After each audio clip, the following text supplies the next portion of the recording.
La parole est maintenant à Madame Alexia Collin-Bonardo.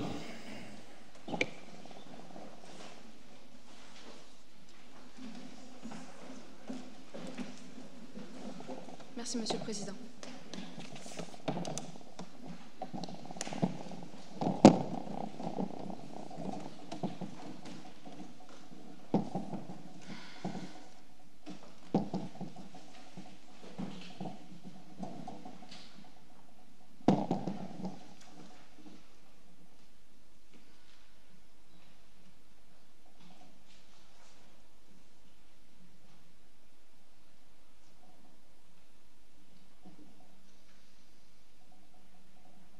Tu contiens dans ton œil le couchant et l'aurore. Tu répands des parfums comme un soir orageux. Tes baisers sont infiltrés, ta bouche une amphore qui font le héros lâche et l'enfant courageux. Qui de mieux que Baudelaire pour dépeindre la perfection? Elle fascine autant qu'elle intimide. Elle est une quête permanente, mais aussi une utopie inaccessible. Elle semble irréelle et pourtant, elle est, en ce moment même, à votre portée. Monsieur le Président, Mesdames, Messieurs les membres du Conseil de l'Ordre, Madame, Messieurs les secrétaires, Mesdames, Messieurs, la solution parfaite existe et c'est cette affaire qui s'en va vous le démontrer. Voilà 5 hommes qui pensent séquestrer 2 individus sans savoir qu'un 3e s'était dissimulé à leur insu. Renvoyés pour ces 3 séquestrations, auteurs et complices contestent en vain, la cour d'appel de renvoi valide l'addition, amenant la question suivante.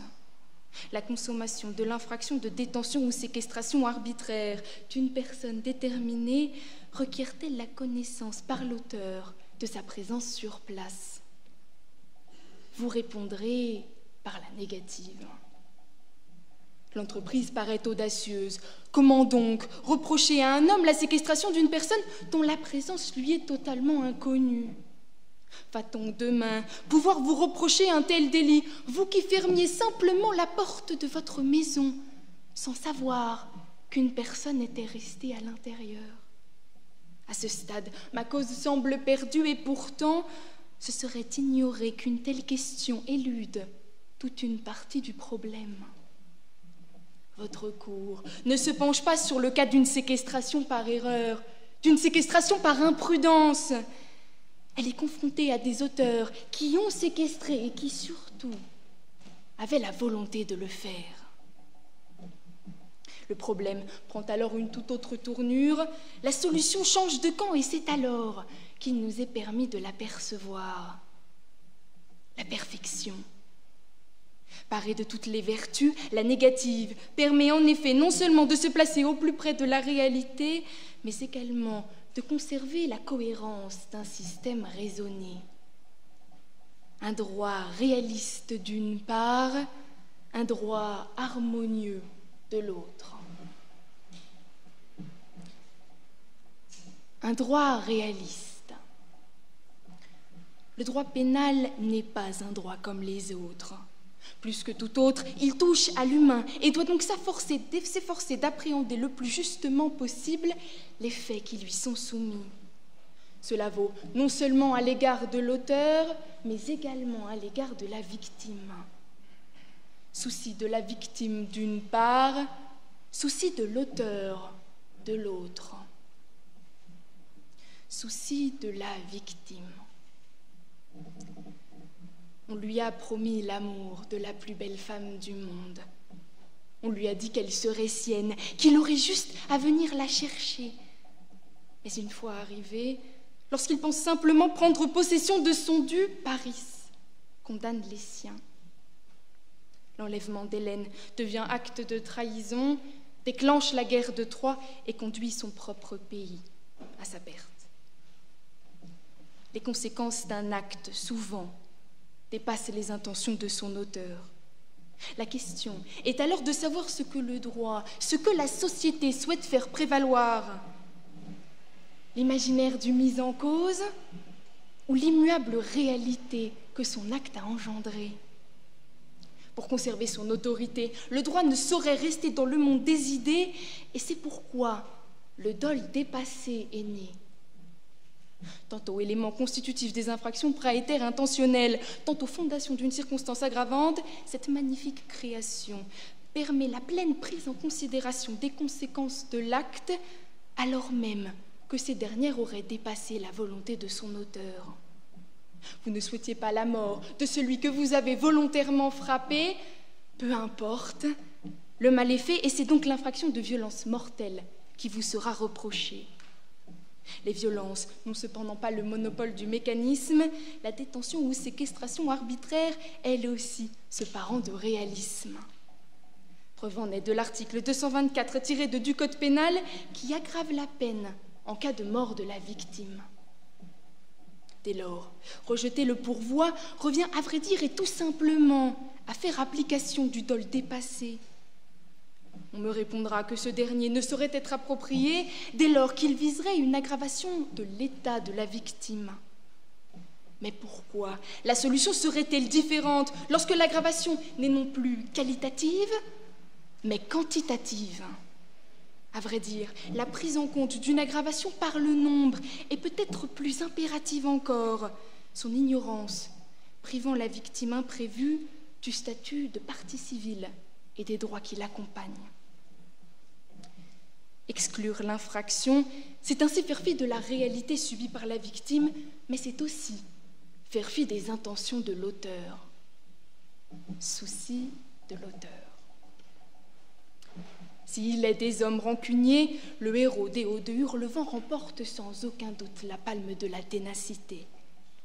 Cœur brisé en quête de vengeance, il s'en prend aux frères, puis au mari de sa bien-aimée, même leurs descendants ne seront pas épargnés. Car sa volonté est inébranlable, tout comme celle de celui qui séquestre. Vous l'aurez compris, nous mettons maintenant le doigt sur le cœur du problème. L'intention. Élément constitutif à part entière, elle ne saurait faire défaut s'agissant d'une séquestration intentionnelle par définition. Pourtant, et aussi clairvoyant soit-il, le juge ne saurait sonder les reins ni les cœurs. Il faut alors en tirer les conséquences, et c'est justement ce que s'attache à faire votre jurisprudence. Elle simplifie sa caractérisation d'abord par le biais du raisonnement par induction. Dans un arrêt du 15 mars 2017, vous admettez par exemple que la longueur d'une lame conjuguée à la zone d'une plaie suffise pour caractériser l'intention homicide. Mais vous la facilitez également lorsque l'on est en présence d'une pluralité de victimes. Dans un arrêt du 15 mars 2011, vous adoptez une conception extensive de l'intention, validant ainsi la formulation de la question d'une cour d'assises englobant l'ensemble des victimes. Vous le justifiez en écrivant que quel que fût leur nombre, les crimes de l'accusé procédaient d'un acte unique et indivisible et relevaient d'une intention unique. Vouloir pour l'un, c'est aussi vouloir pour l'autre. Ou plus exactement, la volonté à l'égard de l'un suffit pour retenir la volonté à l'égard de l'autre. Comment prétendre le contraire dans la situation qui vous est soumise? Posez-vous simplement la question suivante. L'auteur eût-il été informé de la présence de la victime? Aurait-il renoncé à son acte? L'auteur, déterminé à séquestrer 2 victimes, aurait-il rechigné à en séquestrer une 3e? Mais le rejet du pourvoi ne permet pas seulement d'être au plus près de la réalité, puisqu'il permet également de protéger la cohérence de notre droit pénal. Un droit harmonieux. La conception extensive de l'intention n'est à vrai dire pas la seule que l'on peut dégager. Une appréhension plus globale peut également être décelée et n'est pas sans avantage. Tel un jardin à la française, la conception globale de l'intention serait ici en parfaite cohérence, tant avec la jurisprudence qu'avec le code pénal, nous offrant ainsi la plus parfaite des symétries. Fidélité au juge d'une part, fidélité au législateur d'autre part.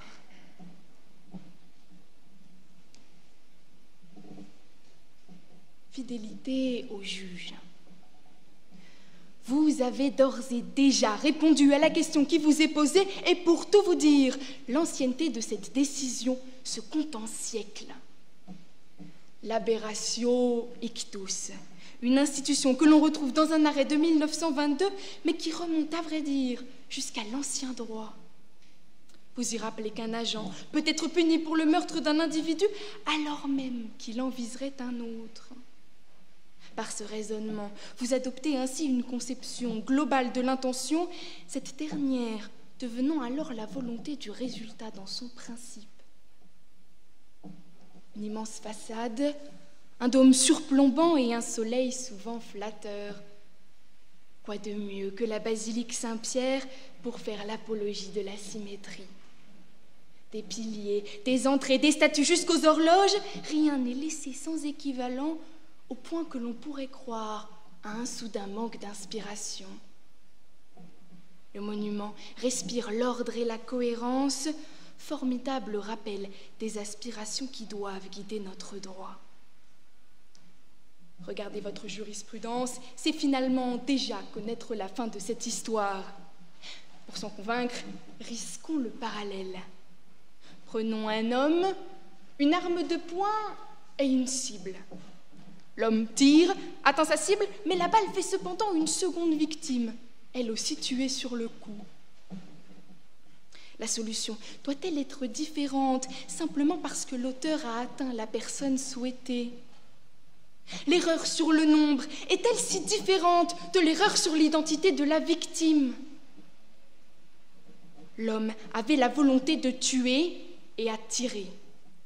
Ces deux données n'ayant pas été modifiées, rien ne permet de justifier une appréhension soudainement différente de l'intention. Cela étant dit, poussons le parallèle encore plus loin. Un homme, une chambre d'hôtel et une cible. L'homme séquestre la cible dans la chambre d'hôtel et touche par ses agissements une deuxième victime, également présente sur les lieux. La symétrie est flagrante. Votre décision doit refléter votre jurisprudence. Il en va de sa cohérence, mais il en va aussi et surtout du respect de notre code pénal. Fidélité au législateur.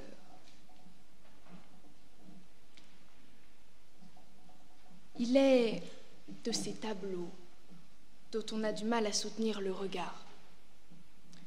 Le massacre des innocents de Rubens s'en fait partie et pour cause. Il dépeint la violence, la mort, mais pas n'importe laquelle. Celle de Bambin, tout juste arrivé au monde. Pourtant, on a beau chercher, tenter de croiser un regard, rien n'y fait. Les victimes sont sans visage. Cachées derrière un protagoniste, tournées vers le sol, leur absence nous rappelle que ce qui compte, ce n'est pas l'identité des martyrs, mais l'acte qu'ils ont subi. Une intention rattachée à l'acte plutôt qu'à la personne victime, voilà ce que défend votre jurisprudence, mais voilà aussi et surtout ce que défend notre code pénal. Dans sa lettre d'abord, quand il fait preuve d'une grande abstraction pour définir la victime, le plus souvent désignée comme autrui, l'article 224-1 parle pour sa part d'une personne, sans plus de précision, et non personne déterminée. Nous sommes alors loin du soin que le législateur apporte à la définition de l'acte. Quoi de plus naturel quand on sait que c'est ce dernier qui possède la qualité d'élément constitutif? Mais une telle conception de l'intention transparaît également de l'esprit du Code, et ce dès lors que ni l'identité de la victime, ni même leur nombre, ne diminue ou ne modifie la criminalité de l'agent. Le souhait du législateur n'a jamais été de scinder l'intention de l'auteur. Dans cette conception, vouloir pour l'un n'est plus vouloir pour l'autre. C'est vouloir, tout simplement. On me répondra qu'il s'agit là d'une lecture bien répressive du Code, et pourtant, l'histoire me donne raison. Remontons à l'ancien droit. Remontons au droit romain. Depuis toujours, séquestration va de pair avec répression. Car plus encore qu'une privation de la liberté, la séquestration est avant tout une atteinte à la souveraineté de l'État. Lui seul peut s'arroger un tel pouvoir et celui qui en déciderait autrement doit donc être sanctionné des plus sévèrement. Tu contiens dans ton œil le couchant et l'aurore. Tu répands des parfums comme un soir orageux. Tes baisers sont infiltrés ta bouche, une amphore qui font le héros lâche et l'enfant courageux. Monsieur le Président, Mesdames, Messieurs les membres du Conseil de l'Ordre, Madame, Messieurs les secrétaires, Mesdames, Messieurs, vous voilà au sommet de la montagne. La hauteur est terrifiante, l'enjeu important et pourtant vos mains ne sauraient trembler. Aussi proche que soit le but, aussi fort que soient vos doutes, ne laissez pas échapper cette opportunité et les vertus qui l'accompagnent. Parce que le droit ne s'écrit pas dans un palais doré peu au fait des réalités. Parce que le droit n'est pas une réponse au cas par cas, mais une matrice raisonnée, donnant forme et cohérence aux décisions, vous rejetterez. Je vous remercie.